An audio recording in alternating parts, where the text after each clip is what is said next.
Se existe uma frase na Bíblia que já foi usada para confundir, culpar, manipular e até ferir cristãos sinceros, é esta: o espinho na carne.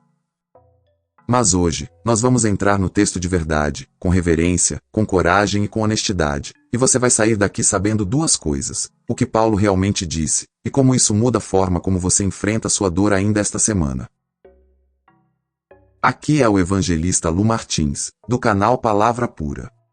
E eu quero começar te fazendo uma pergunta direta, bem humana. Qual é o espinho que te acompanha? Você já pediu a Deus para tirar, e Ele ainda não tirou? Talvez seja uma dor no corpo, uma ansiedade que não vai embora, uma pessoa que te persegue, uma lembrança que te assombra, uma tentação insistente, um limite que te humilha. E junto com isso vem a pergunta que dói mais do que o espinho: Senhor, por quê? A beleza, e também o choque, de 2 Coríntios capítulo 12, versículos 7 a 10, é que Deus não responde Paulo com um porquê detalhado. Ele responde com um quem: minha graça te basta. E se você entender isso como Paulo entendeu, você não sai daqui anestesiado, você sai fortalecido. Não resignado, sustentado. Não cínico, mais dependente e mais vivo. Então abre o coração, abre a Bíblia, e vamos caminhar no texto com calma, porque a pressa é inimiga da profundidade. E eu te prometo, a palavra de Deus é firme o suficiente para segurar sua dor sem te condenar, e é doce o suficiente para te consolar sem te enganar. Primeiro, a gente precisa situar esse trecho dentro da carta. Segunda carta aos Coríntios não é Paulo escrevendo um devocional confortável. É uma carta de combate pastoral. Paulo está defendendo o apostolado dele, porque alguns líderes chegaram na igreja de Corinto se apresentando como superapóstolos. Gente eloquente, impressionante, com aparência de vitória, com currículo de experiências, com uma espiritualidade que parecia brilhar. E no meio dessa cultura, a igreja começou a olhar para Paulo e pensar: ele é fraco. Ele sofre demais. Ele apanha, ele é humilhado, ele não tem aquela postura triunfante. E é nesse ponto que Paulo faz algo genial e santo: ele decide gloriar-se do jeito contrário. Não é um orgulho carnal, é uma estratégia do Espírito para destruir a ostentação. Paulo mostra que, no reino de Deus, a credencial não é a aparência de força, é a evidência da graça sustentando um homem fraco. No capítulo 11, Paulo lista sofrimentos, prisões, açoites, perigos, naufrágios, fome, sede, frio, nudez, e ainda pressão diária pelas igrejas.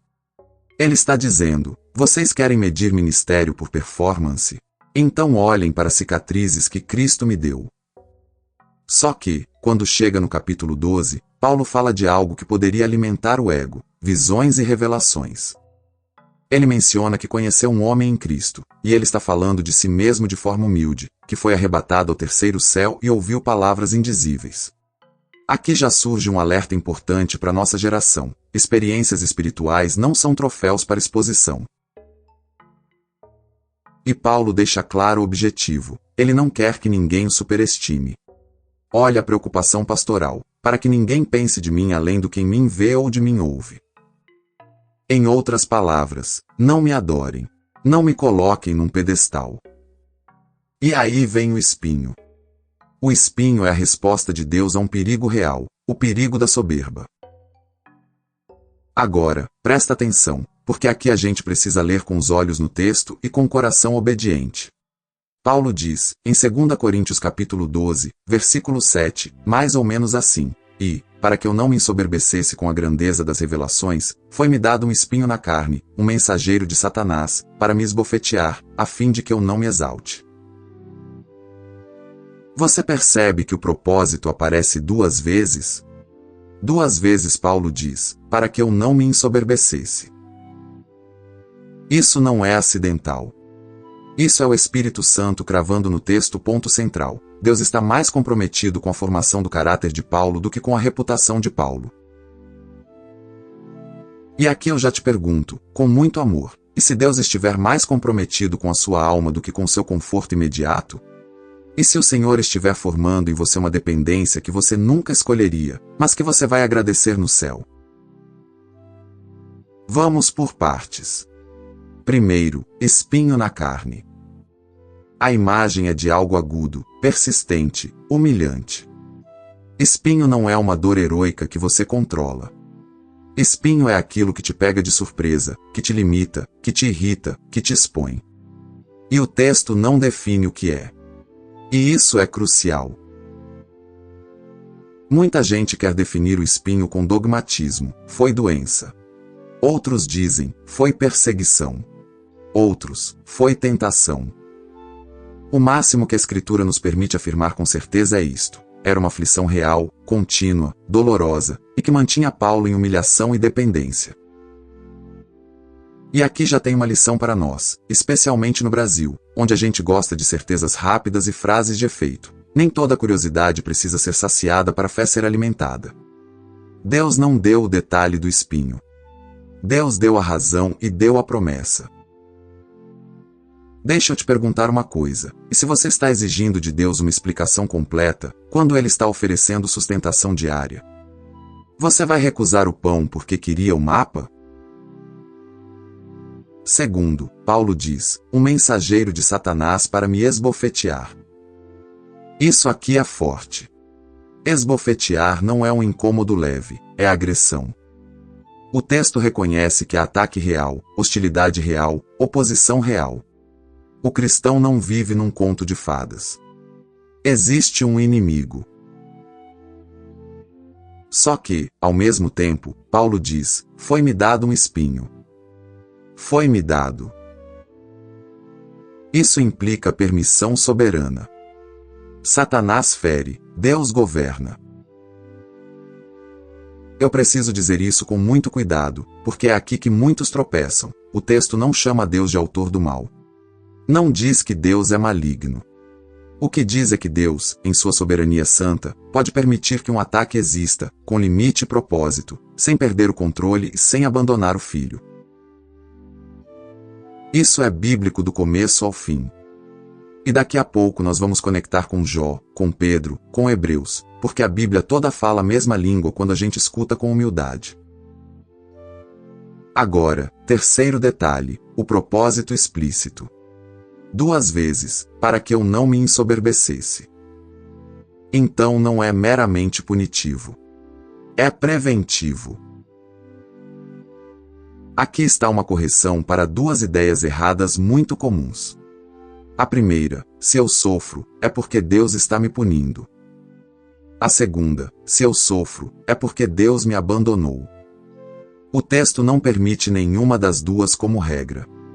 O espinho não prova abandono, ele prova cuidado, um cuidado que dói, mas que salva. Mas também não romantiza. Não é que lindo sofrer. Paulo chama de esbofetear. Então a Bíblia não nega a dor. Você percebe como isso é maduro? No nosso meio, às vezes, a gente cai em 2 extremos, ou a gente faz de conta que não dói, ou a gente se afoga no porquê comigo. Paulo faz um terceiro caminho, ele admite que dói e aprende a depender. Agora, quarto detalhe, Paulo ora. 2 Coríntios capítulo 12, versículo 8, por causa disso, 3 vezes roguei ao Senhor que o afastasse de mim. Isso aqui destrói uma culpa silenciosa que muitos carregam. Tem gente que pensa, se eu pedir para Deus tirar, eu estou demonstrando falta de fé. Não. Paulo pediu. O próprio Paulo. Um apóstolo. Um homem cheio do Espírito. Ele rogou. Rogar é suplicar. E 3 vezes não é fórmula mágica. Não é ore 3 vezes e pronto. Na linguagem bíblica, 3 é muitas vezes sinal de completude, de intensidade. Paulo está dizendo, eu insisti. Eu derramei meu coração. Eu levei isso ao Senhor repetidamente. Então você pode orar com insistência. Você pode pedir cura. Você pode pedir mudança. Você pode pedir alívio. Você não é menos espiritual por pedir. Mas agora vem o ponto que muda tudo. A resposta do Senhor. 2 Coríntios capítulo 12, versículo 9, e ele me disse, minha graça te basta, porque o poder se aperfeiçoa na fraqueza. Repara, o Senhor não diz, Paulo, o espinho é isso, isso e isso. O Senhor não dá relatório. Ele dá promessa. Ele não dá explicação, ele dá suficiência. Ele não dá um mapa do sofrimento, ele dá um pão de graça. E aqui eu preciso te perguntar algo bem honesto. Você está pedindo para Deus te explicar, quando Ele quer primeiro te sustentar? Porque muitas vezes a explicação viria tarde demais, mas a graça vem hoje. Minha graça te basta. Graça aqui não é um sentimento bonitinho. Graça é o favor de Deus em Cristo, ativo, presente, sustentando, fortalecendo, carregando. E o Senhor explica o porquê dessa suficiência, porque o poder se aperfeiçoa na fraqueza. Isso não significa que a fraqueza é boa em si. Significa que a fraqueza é o lugar onde o poder de Cristo fica inconfundível. Deixa eu traduzir para a vida real. Quando você está forte, organizado, confiante, com tudo sob controle, as pessoas podem confundir e dizer, ele conseguiu. Ela é disciplinada. Foi a estratégia. Foi a inteligência. Mas quando você está fraco e, mesmo assim, de pé, aí só existe uma explicação. Cristo te sustentou. Isso não é romantizar a dor. Isso é revelar a finalidade. Deus está exibindo Cristo em você. Agora, olha a conclusão de Paulo, em 2 Coríntios capítulo 12, versículo 9 e versículo 10. Ele diz, de boa vontade, pois, me gloriarei nas fraquezas, para que sobre mim repouse o poder de Cristo. E ele continua, pelo que sinto prazer nas fraquezas, nas injúrias, nas necessidades, nas perseguições, nas angústias, por amor de Cristo. Porque, quando sou fraco, então é que sou forte. Cuidado, sinto prazer aqui não é masoquismo. Paulo não está dizendo, que delícia sofrer. Ele está dizendo, eu aprendi a valorizar o resultado espiritual, a presença e o poder de Cristo repousando sobre mim. Para que sobre mim repouse o poder de Cristo. A palavra por trás de repouse carrega a ideia de habitar, armar tenda, permanecer. Paulo está dizendo, eu prefiro a tenda do poder de Cristo sobre a minha vida do que a ilusão de autossuficiência.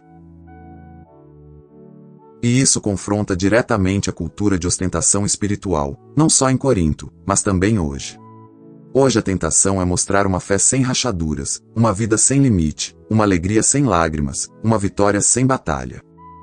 Só que o Evangelho não é maquiagem, é ressurreição.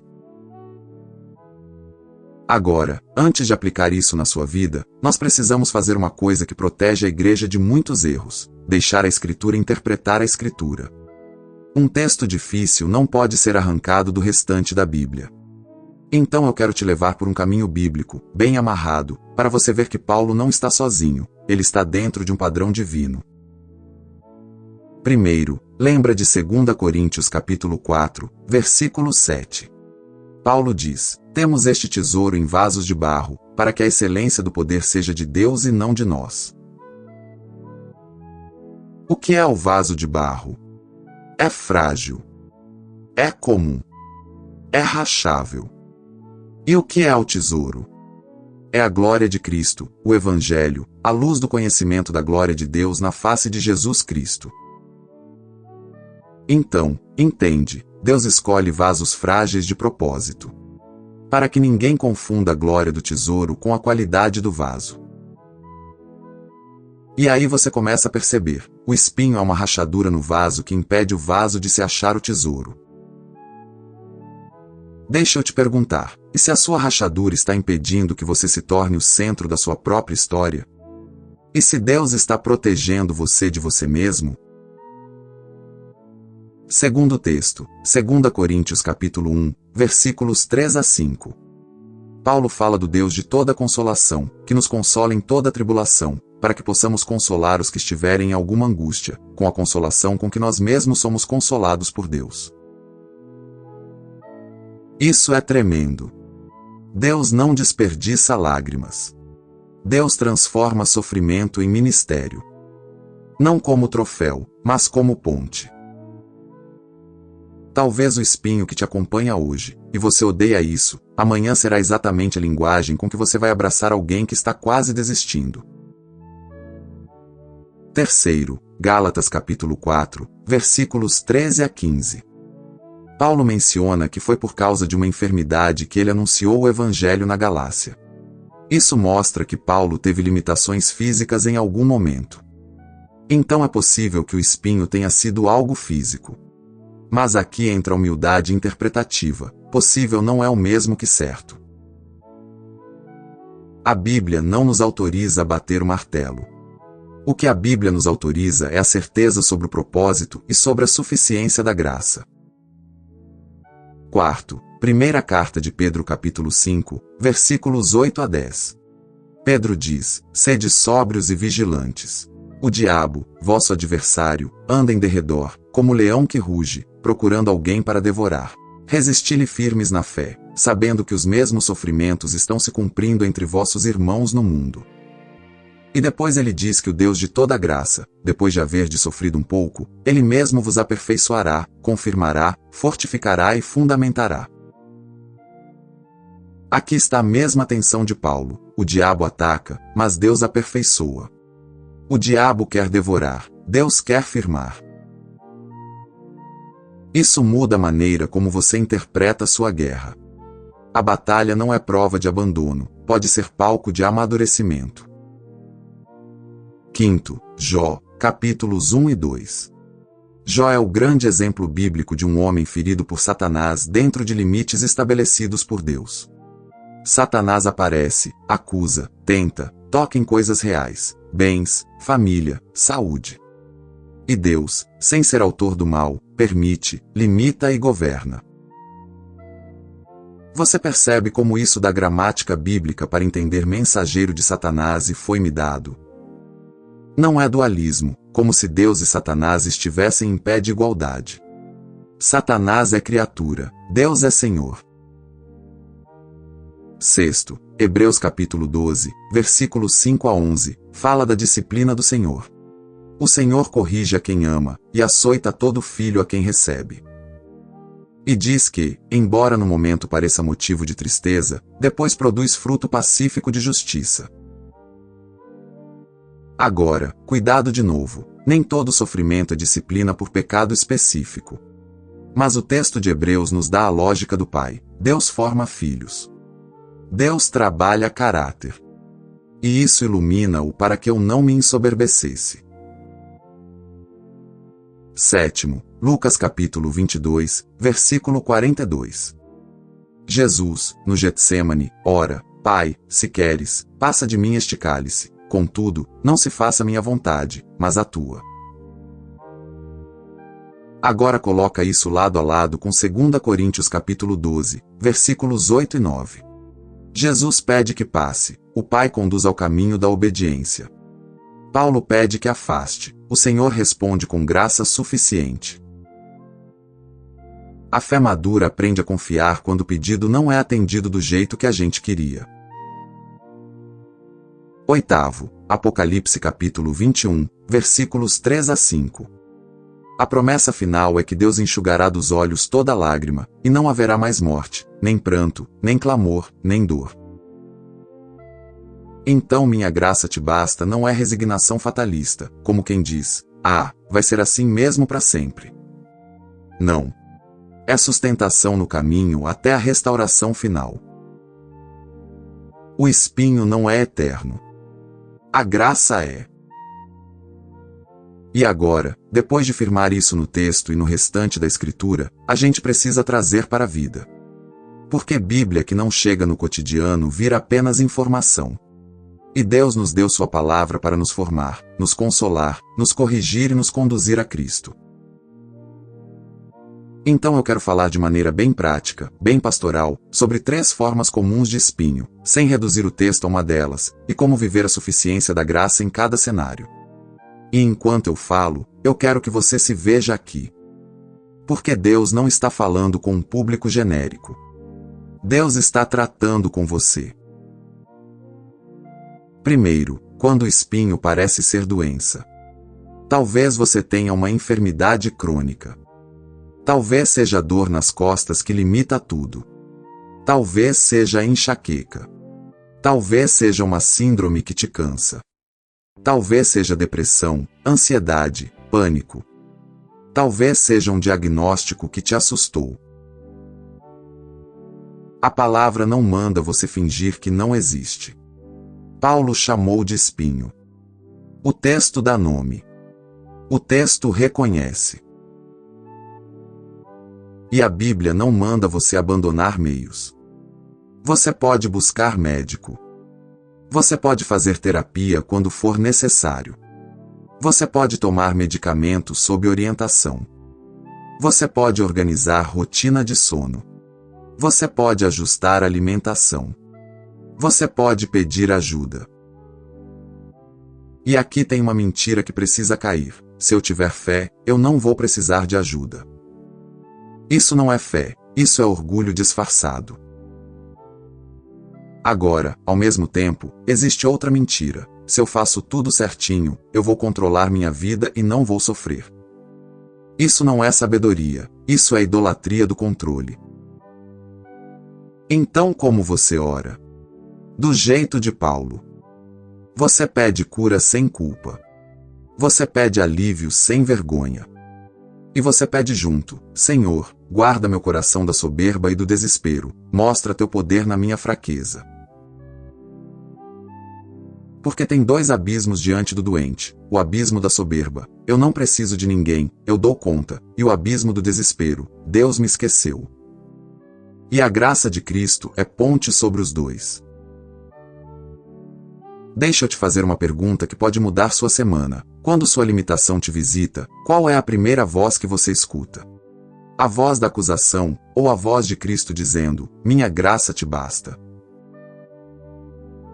Segundo, quando o espinho parece ser perseguição ou oposição constante. Às vezes você está tentando viver certo, e parece que sempre tem alguém te atacando. Pode ser no trabalho, pode ser na família, pode ser na escola, pode ser na própria igreja. Você serve, e é criticado. Você tenta fazer o bem, e é mal interpretado. Você tenta ser fiel, e a oposição não para. Aqui eu preciso te livrar de duas leituras simplistas. Primeira, se eu tenho oposição, é porque eu estou em pecado. Não necessariamente. Paulo era fiel e apanhou.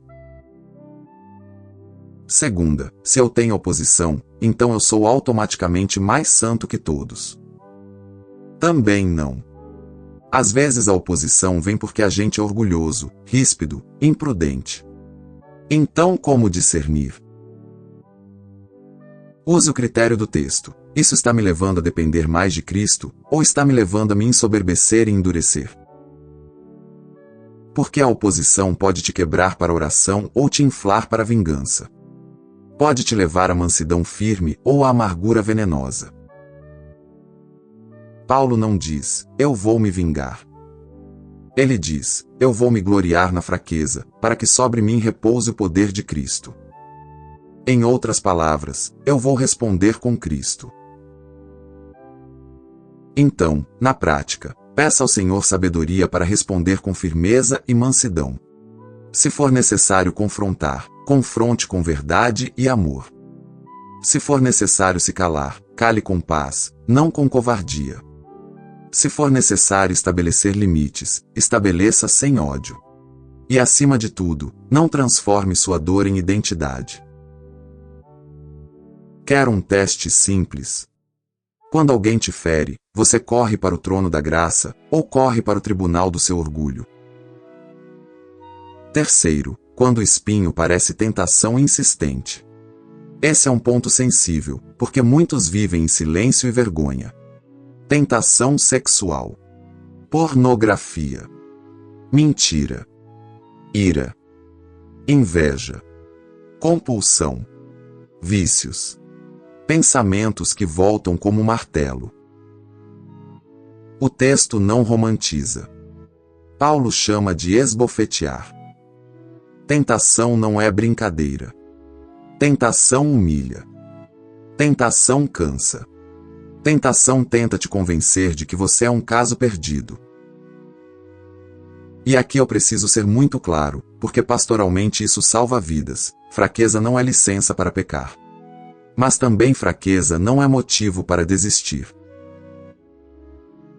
O caminho bíblico é duas coisas juntas: resistir e depender. Resistir com meios de graça, palavra, oração, jejum quando for apropriado, comunhão, ceia, confissão, discipulado, aconselhamento pastoral, prestação de contas. E resistir com medidas práticas: cortar acesso, remover aplicativos, bloquear gatilhos, fugir de ambientes, mudar rotina, pedir ajuda. E depender da suficiência de Cristo. Senhor, eu sou fraco. Eu não confio em mim. Eu confio em Ti. Porque tenho uma arrogância escondida em tentar vencer pecado na força do braço.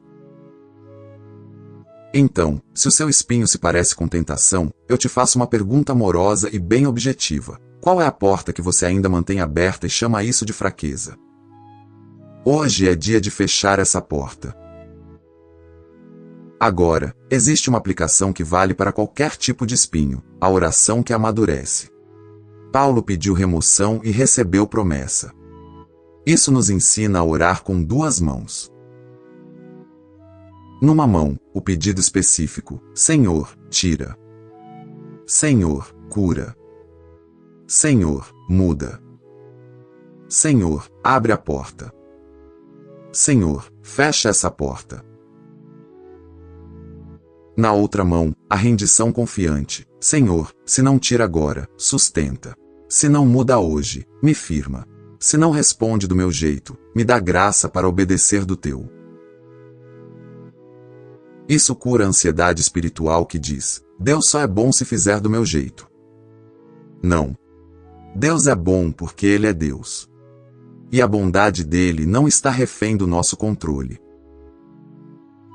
E agora eu quero tocar num ponto que muda a maneira como você se enxerga: identidade antes de obrigação. Em Cristo, você não é definido pelo espinho. Você não é o doente. Você não é o ansioso. Você não é a traída. Você não é o viciado. Você não é o fracassado. Você é filho. Você é comprado. Você é amado. Você é lavado. Você é sustentado. Então você não obedece para merecer alívio. Você obedece porque já recebeu graça. Isso tira o peso morto da religião e coloca no seu coração o peso vivo do Evangelho. Porque se eu acho que preciso obedecer para Deus me amar, cada dor vira castigo. Mas se eu sei que Deus já me amou em Cristo, até a dor vira lugar de encontro com Ele. Deixa eu te perguntar com muita sinceridade: você tem tentado provar seu valor para Deus? Como se Ele estivesse esperando você melhorar para então te acolher. O espinho pode ser exatamente a ferramenta que Deus está usando para quebrar essa mentira. Agora, eu quero voltar ao centro do texto e cravar isso no coração, porque é aqui que a nossa vida muda. O Senhor não disse: minha explicação te basta. Ele disse: minha graça te basta. E Paulo, em vez de ficar preso no pedido não atendido do jeito que ele queria, se rende ao propósito maior: para que sobre mim repouse o poder de Cristo. Então vamos trazer para a vida diária com exemplos bem práticos, do chão da vida, do Brasil real, do cristão que acorda cedo, pega ônibus, enfrenta fila, paga boleto, cuida de filho, lida com pressão, e tenta viver para Jesus no meio do barulho. Talvez seu espinho seja acordar todo dia com uma dor que ninguém vê. E o que mais dói é não ser visto. Aí você sorri na igreja, canta, levanta a mão, mas por dentro pensa: se as pessoas soubessem. Escuta, Cristo sabe. E Ele não te despreza. Ele te sustenta. Talvez seu espinho seja um filho distante, uma filha fria, uma família dividida. Você ora, chora, tenta conversar, e parece que nada muda. E junto vem a culpa: onde foi que eu errei? Às vezes há ajustes a fazer, sim. Mas a culpa sem Cristo vira prisão. A graça de Cristo vira sustento e sabedoria. Talvez seu espinho seja uma porta fechada no trabalho. Você é competente, você se esforça, mas sempre parece que alguém passa na sua frente. E isso te fere, porque mexe com identidade. Mas ouça, sua provisão não depende do seu brilho, depende do seu Pai. Talvez seu espinho seja uma lembrança do passado, uma culpa antiga, algo que você já confessou, mas que volta como acusação. Aí eu te digo, isso não é a voz do Espírito, isso é a voz do acusador. E o Evangelho responde, se confessarmos os nossos pecados, Ele é fiel e justo para nos perdoar e nos purificar de toda injustiça. A graça basta também para a mente que batalha. E agora, deixa eu ser bem específico, porque eu quero que você leve uma ferramenta para hoje. A pérola acionável deste ensino é uma mudança simples na sua oração. Hoje, transforme sua oração assim. Antes de pedir tira, declare tua graça me basta, e pergunte, Senhor, que tipo de dependência o Senhor quer formar em mim por meio disso? Percebe? Você não deixa de pedir. Você só coloca a graça como fundamento. Você para de tratar Deus como uma máquina de soluções e começa a tratá-lo como o Pai presente. E isso muda o tom do seu dia. Porque, quando você ora apenas tira, se não tira, você conclui, Deus não ouviu. Mas quando você ora tua graça me basta, mesmo se não tirar naquele momento, você conclui, Deus respondeu, Ele está comigo. Agora, eu sei que alguém está pensando, mas Lu, então eu tenho que aceitar tudo. Não foi isso que Paulo fez. Ele pediu. Ele rogou. Ele buscou. Só que ele aprendeu a obedecer à resposta do Senhor. E tem algo ainda mais profundo aqui. Quem responde Paulo é o próprio Cristo. Ele me disse. Cristo é o Senhor que fala. Então a suficiência não é um conceito, é uma pessoa. Quando Jesus diz minha graça te basta, ele está dizendo, eu basto. Eu te sustento. Eu não saí da sua história. E aqui o Evangelho brilha. Porque a maior prova de que Deus usa a fraqueza para revelar poder está na cruz. Na cruz, o Filho de Deus aparece fraco. Ele é humilhado. Ele é ferido. Ele é desprezado. Ele é tratado como maldito. E, no entanto, ali está o poder de Deus para salvar pecadores. O mundo olha para a cruz e vê derrota. Deus olha para a cruz e vê vitória.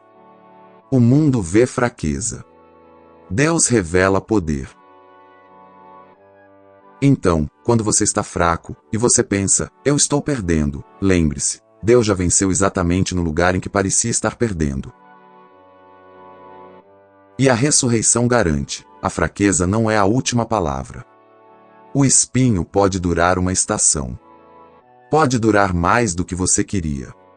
Pode te acompanhar por anos. Mas ele não terá a palavra final. A palavra final é eis que faço novas todas as coisas. Agora eu quero falar com você que está cansado.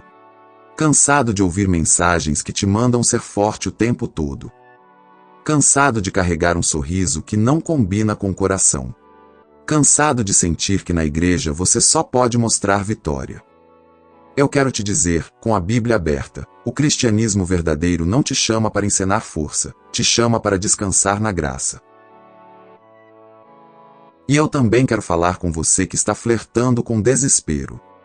Você olha para o seu espinho e pensa, isso nunca vai mudar. E a esperança está indo embora. Ouça, a graça de Cristo não é só para te salvar no início. É para te sustentar no meio. E é para te levar até o fim. E agora, eu quero propor um exercício bem concreto para esta semana, porque fé sem prática vira discurso. Escolha uma atitude concreta de dependência. Pode ser pedir oração a alguém maduro, e não ficar sozinho. Pode ser ajustar sua rotina de descanso, porque orgulho também é achar que você não precisa parar. Pode ser buscar aconselhamento pastoral, porque Deus usa meios. Pode ser cortar uma porta de tentação, sem negociar. Pode ser aceitar ajuda sem vergonha. Isso é se gloriar na fraqueza do jeito certo, não é se exibir, é depender. E aqui vai mais uma pergunta que mantém o coração acordado. Qual dessas atitudes você vem adiando por medo de parecer fraco? O que você chama de vergonha pode ser exatamente o lugar onde o poder de Cristo vai repousar. Eu quero também corrigir duas teologias que circulam muito no nosso país, e que esse texto destrói com elegância. A primeira é o triunfalismo que nega a fraqueza. É aquela ideia de que cristão de verdade não pode sofrer, não pode adoecer, não pode ter crise, não pode ter limitação. Isso parece fé, mas muitas vezes é orgulho e negação. Paulo, o apóstolo, tinha espinho. E o Senhor não tirou quando ele pediu. Então não é falta de fé estar em luta. Falta de fé é negar Cristo no meio da luta. A segunda teologia é a do desespero que acha que fraqueza é abandono. Se Deus me amasse, eu não estaria assim. O texto diz o contrário, o espinho foi permitido com propósito e acompanhado de promessa. Então, se você está fraco hoje, isso não é prova de que Deus saiu. Pode ser prova de que Deus está trabalhando bem perto, tão perto que está mexendo na raiz do orgulho e plantando dependência. Agora, antes de encerrar, eu quero costurar tudo numa frase só, bem simples, para você levar no bolso da alma. A verdade central deste texto é esta: Deus pode permitir uma fraqueza persistente para nos guardar da soberba e para tornar visível que a suficiência vem da graça de Cristo, não da nossa força. Não é sobre Deus construir a sua reputação. É sobre Deus exibir o poder do Filho dele através da sua vida comum, frágil, real. E a pérola do dia, o desafio prático, é este: hoje, na sua oração, antes de pedir tira, declare tua graça me basta, e pergunte Senhor, que dependência o Senhor quer formar em mim por meio disso. E agora, um vislumbre da graça, para selar o coração no Evangelho.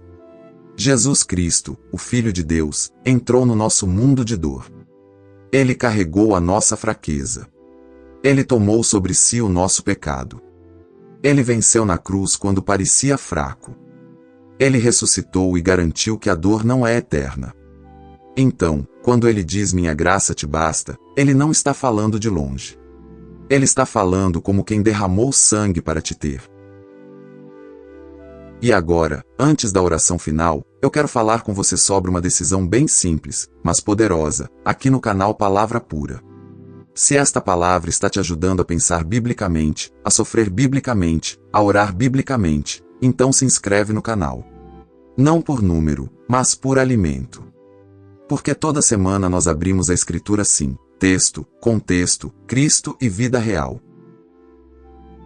E eu quero te pedir uma coisa nos comentários, bem objetiva e fácil de responder. Qual se parece mais com seu espinho hoje, doença, oposição ou tentação? Escreve só uma dessas palavras. E, se você quiser, acrescenta, mas eu quero depender de Cristo. E quando terminar aqui, não sai. Clica no próximo vídeo que vai aparecer na tela. Eu preparei esse caminho para você continuar na palavra e não perder o que Deus está fazendo no seu coração agora. Vamos orar. Senhor Jesus, nós nos colocamos diante de Ti com reverência. Tu conheces o espinho de cada coração que me ouve agora. Tu sabes o nome, o peso, o tempo, o cansaço e as lágrimas. E nós te pedimos, sim, se for da Tua vontade, afasta esse espinho. Cura, liberta, abre caminho, traz paz, muda circunstâncias. Mas acima do nosso pedido, nós nos rendemos à Tua palavra, Tua graça nos basta. Livra-nos da soberba, que quer usar até a bênção para se exaltar. Livra-nos do desespero, que tenta dizer que Tu nos abandonaste. Faz o Teu poder repousar sobre nós. Ensina-nos a depender. Dá-nos sabedoria para buscar ajuda, coragem para obedecer, humildade para confessar e perseverança para continuar. E que, na nossa fraqueza, Cristo apareça grande. Nós oramos confiando no teu amor, no teu sangue, na tua ressurreição e na tua promessa de restauração final. Em teu nome, Jesus. Amém.